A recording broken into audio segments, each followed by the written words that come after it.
9:16 here on the morning show with Jeff and Will on AM 1700 WRCR Haverstraw, WRCR.com. Welcome back, everyone.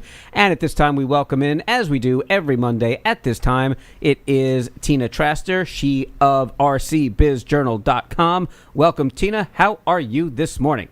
I am very well. We sound like AI, don't we? Yes, we do. And I was surprised to hear you imitate me that way.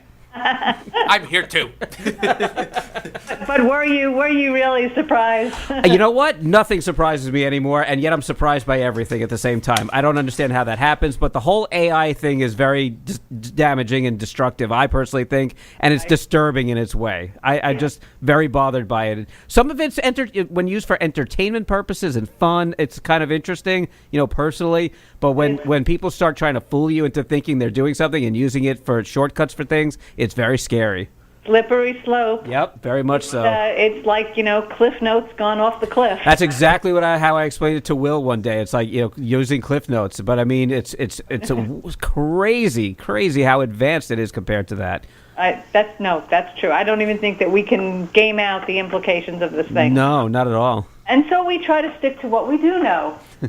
For example? For example, well, what we do know is that, once again, I'm going to discuss the HNA story because even though it seems like it's uninteresting, kind of like, oh, it's that building, it's really a big story. It's a much bigger story. It's a bigger story about eminent domain, and we're going to segue a little bit later to talk about eminent domain in another context. It's about, a local town of Orangetown, inserting itself in a development, and it's about bankruptcy, and also it's about dealing with the Chinese government. I was going to say, there's international intrigue in this, too. I tell you, I think this is like the best spy movie that's yet to be the best untold spy movie there is out there. The nuts and bolts of it, where we stand right now, is that after 2 years of planning for this 106-acre major piece of property, signature piece of property in the town of Orangetown, after 2 years of planning, has been stymied first by a reluctant Chinese government that owns the HNA property, the former IBM property, that just seems to be unable to reach some sort of a deal.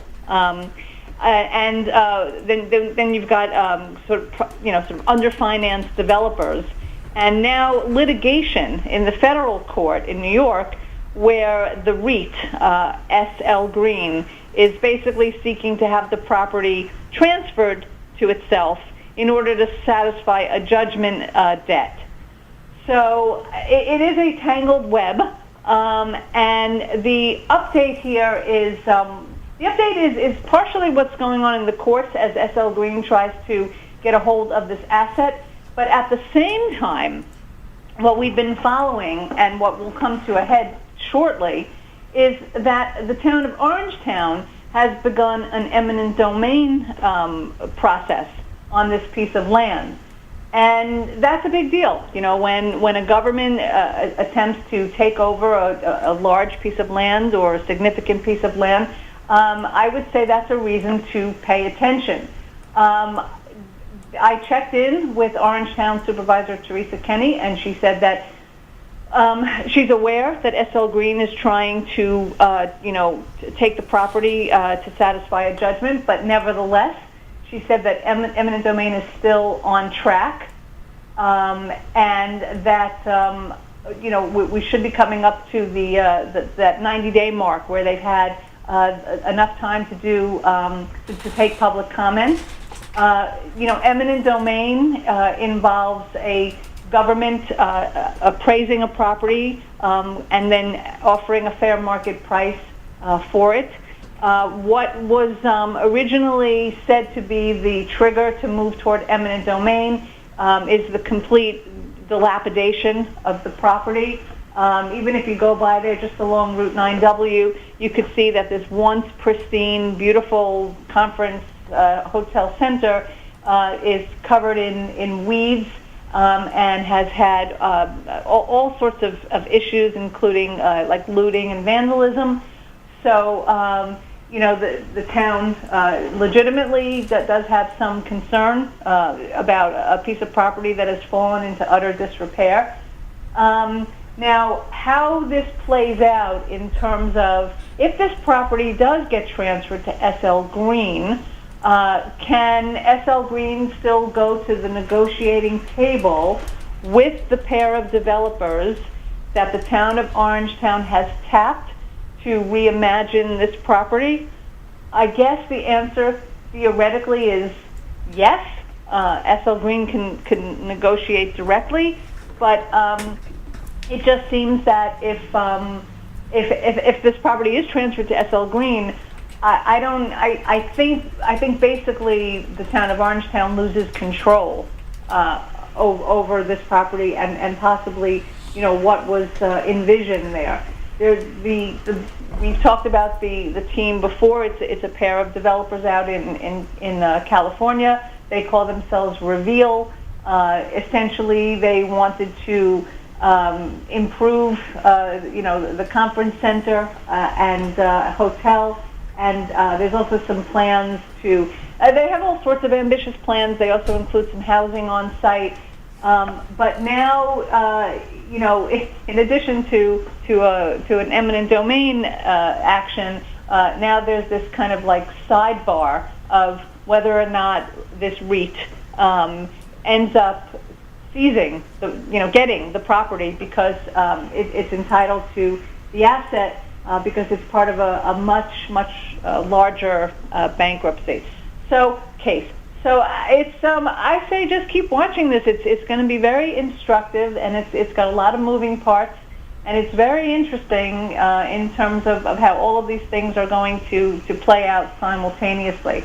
Now, in talking about eminent domain, this leads me to the piece that we're going to be actually putting up today.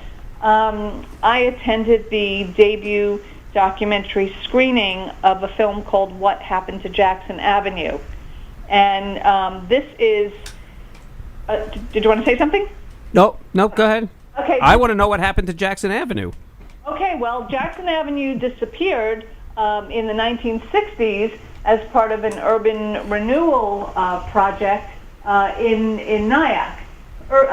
You know where the giant parking lot is in Nyack? But, next to what was River Space? Oh, yes, uh-huh. Great big sort of gouging parking lot. Mm-hmm. Well, there was once a street there called Jackson Avenue. And that, along with 17 acres in all directions, was essentially raised and leveled and got rid of an entire community of African American or black people and their homes and their businesses. And so this project was instigated by a conversation that the artist and activist Bill Batson had with the Craig Smith, whose name you might know because he is the gentleman who brought the Phoenix Festival to the county last year. It played largely in Nyack venues. It was Shakespeare and other sort of literary plays. It ran for the course of 2 weeks. And he and Bill they happened to be standing in that parking lot, and Bill happened to say, I grew up on a street that used to be here but isn't here anymore. So that led apparently to a 2-year project that has now come to fruition, and there was a screening on Saturday, and there'll be another one on July 7th at 8 p.m. at the Nyack Center. And this pulled together the testimony of Faith Blunt and Lonnie Leonard and Barbara Williams, all African Americans who had actually grown up in that now long gone section of Nyack. But the thing that ties these two together and is eminent domain. Back in the 60s, as we know, anybody who has read the unbelievable book The Power Broker, anyone who is familiar with Robert Moses and places that were literally bulldozed and razed and disappeared, we know that this was a huge movement in the 60s and 70s, Many dub it urban renewal. They dub it urban removal.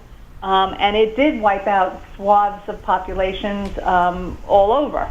And here in this county, Nyack tells the story of urban renewal. This film tells the story of urban renewal as seen through what went on in Nyack. And the folks that I just mentioned were all there, both on the film and in person, for a Q&A after the screening, to talk about what it was like to grow up in a house that was owned, in some cases, by black families, or in some cases businesses that were out of their homes, or in and around the streets where there was commerce, and how, in one fell swoop, an entire neighborhood was obliterated and disappeared, and then ultimately many of these people were displaced because they either went from being homeowners to renters, or they had to leave the community because they couldn't afford it.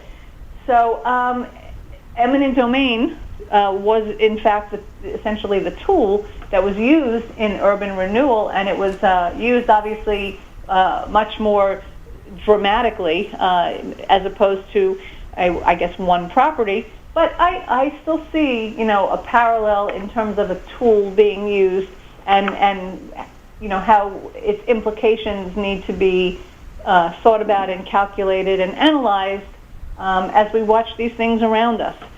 So things are always connected, and we bear witness to this, and we also participate. As I always say, I always give a little civics lesson that we have to participate as citizens in these processes. The film will have another shot, and I think it's also, they're going to try to attempt to get this in front of school children and at the libraries, or some of the libraries, and lots of lessons, right here in our own community about what goes on here and everywhere else. Excellent. Thank you, Tina, so much. I'm sure people can read all about it on rcbizjournal.com. You've got lots of stuff there. You can sign up for newsletters. Always a pleasure to talk to you, Tina. We'll talk to you again next Monday. And have a great week. Actually, I'm gonna take Monday for the July 4th holiday. Oh, you're one of those making it a 4-day weekend kind of a thing? I'm gonna do it. All right. I'm gonna give myself that gift, but I do want to remind people, July 12th, another meeting with the editor at 8:30 at Roasted. Excellent. That's Roasted in Nanuet. Very good. Thank you, Tina. And we'll talk to you again in 2 weeks. Excellent. Have a great week. You too.